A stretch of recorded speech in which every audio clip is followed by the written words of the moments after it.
চোখ লেগে গেছে, টের পাই নাই।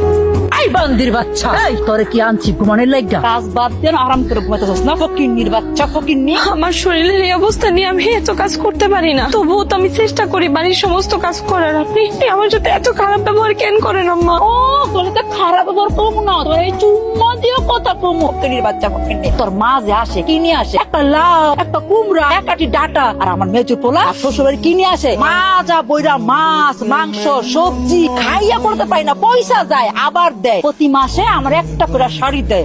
আর তোর মা তো আমার তো তোরই তো বছর একটা কাপড় দেয় না। আপনি আমার বাপের বাড়ি নিয়ে খোটা দিয়েন। আমার বাপের যতটুকু সামর্থ্য আছে তারা সর্বোচ্চ চেষ্টা করে আমার শ্বশুর বাড়িতে দেওয়া, কিন্তু এতে যদি আপনার মন না ভরে এনে আমার কি করণীয়? ওরে বাবারে, চুপা হইছে তো, চুপা। আমার লোকে তুই মুখে মুখে কথা কও, তোর গাল না একটা ব্যাঙ্গা ফেলাম। আর কিছু পারবে কোন এক খুশি মারে একটা বাচ্চা নষ্ট করে ফেলাম। শয়তান, শয়তান। আম্মা এগুলো আপনি কি করেন? আমার বাচ্চা তো আপনার বংশের প্রদীপ। কন বংশের প্রদীপ? তোর তো ফকিন্নির ঘর থেকে তো ভালো কিছু হইব না। আমার মেজিপুলার বাচ্চা তখন হইব দেখবি রাজপুত্র হইছে, সবাই দেখা দন্ন দন্ন করবো। আর তোর ফকিন্নির বাচ্চা থেকে একটা ফকিন্নির বাচ্চা হইব, একটা টিপ তোর মেরে ফেলাম আমি। এখন যাইয়া খানজারও দিবি, কাপড় দিবি, রান্না বান্না করবি, সময় পাইলে খাবি, না পাইলে আবার রাতের জন্য রান্না বান্না করবি। যা কইতাছি, যা তাহলে যা, কাজ কর, যা। আসলে বিয়ে এর পছন্দ আছে, প্রত্যেক মাসে বিয়ে আমার একটা করে শাড়ি দেয়। আমার যে কি ভাল লাগে এরকম বিয়ে তুমি সবার ঘরে ঘরে একটা করে থাকে। আমার খাবারটা সব কামে দেরি একটা উচিলা। আমি বসে রয়েছি, আনবা আমি সুন্দর আমার ছোট বউরে মাইকে টেক্কা খাওয়াই দিব। এই বান্দির বাচ্চা, কি রাখছো এগুলা? এগুলো কি রাখছো? তুই কি রান্না করছো? ইচ্ছা করে এগুলা করছো? যখন দেখছো আমি বৌমারের মাইন দাইলে খাওয়াই দিব, তোর হিংসা, তোর জলে, তাই না? এই যে তুই লবণ দিয়া মরিচ দিয়া আমিও খাইতে না পারি, ছোট বৌমার না খাওয়াইতে পারি, কত হিংসা তোর মনে। খালি তো এগুলো আম্মা, লবণ বেশি দিয়া আপনারা এরকম করে খাওয়াই দিব না, ব্লাড প্রেশার যাতে হাই হয়ে যায়। বুঝেছেন?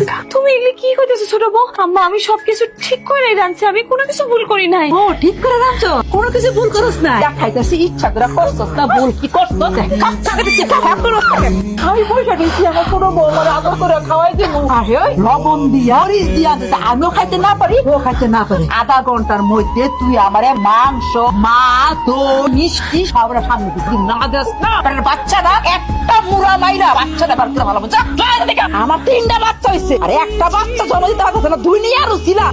ভাবি ভাবি আমার এই কাপড়টা ধুয়ে দাও না, সন্ধ্যাবেলা লাগবো। দুনিয়ার কাজ পড়ে আছে, কাপড়গুলো পরে ধুয়ে দিব নে। কি ব্যাপার বৌমা, এই অবেলায় কাপড় চোপড় ধুইতেছো মানে? আরে যদি কাপড় ধোয়ার দরকার হয় পাশের বাড়ি থেকে রহিমার মারা ডাক্তার নিয়ে আসতাম। আপনার মেজো বউ হঠাৎ করে আইসা কইলো বিছানা চাদরটা এখনই ধুয়ে দিতে, তার নাকি খুব দরকার। কি কইলা তুমি? মেজু বউ তোমার দিছে এই কাপড়গুলো ধুইতে? সারাটা দিন তুমি এত পরিশ্রম করো, ও তো কোনো কাজ করে না। বাড়ির বড় বউরা হইতেছে কলুর বলদ, হেরা সারা জীবন খাইটা যাবে, এটা খুবই স্বাভাবিক। আরে বাড়ির বড় বউ কি মানুষ না? ও যদি বউ হইতে পারে, তুমিও তো বউ, তাহলে তুমি কাজ করলে ও কেন শুয়ে বসে থাকবো? দাঁড়াও, আমি এটার একটা বিহিত করতেছি। থাক আব্বা, আমি আমি আমি কইরা নেই, শুধু শুধু অশান্তির দরকার নাই, আমি কইরা ফেলাম। মেজো বৌমা, মেজো বৌমা, এটা তুমি কি করলা? এই অবেলা এই বড় বৌমারে দিয়ে কাপড় চোপড় গুলো কি জন্য ধোয়াইতেছো? আমি তো অসুস্থ। অসুস্থ মানে? আরে তুমি যদি অসুস্থ হও তাহলে বড় বৌমা কি? তুমি যেমন অসুস্থ বড় বৌমাও তো অসুস্থ। তোমার শরীর শরীর, ওর শরীর কি শরীর না? তুমি নিজে দেখো যে তোমার শাশুড়ি সকাল থেকে শুরু করে না রাত পর্যন্ত এই বড় বৌমা এটার উপর অত্যাচার কম করে না, দুনিয়ার কাম কাজ করে, আর তুমি সারাটা দিন শুয়ে বসে খাও।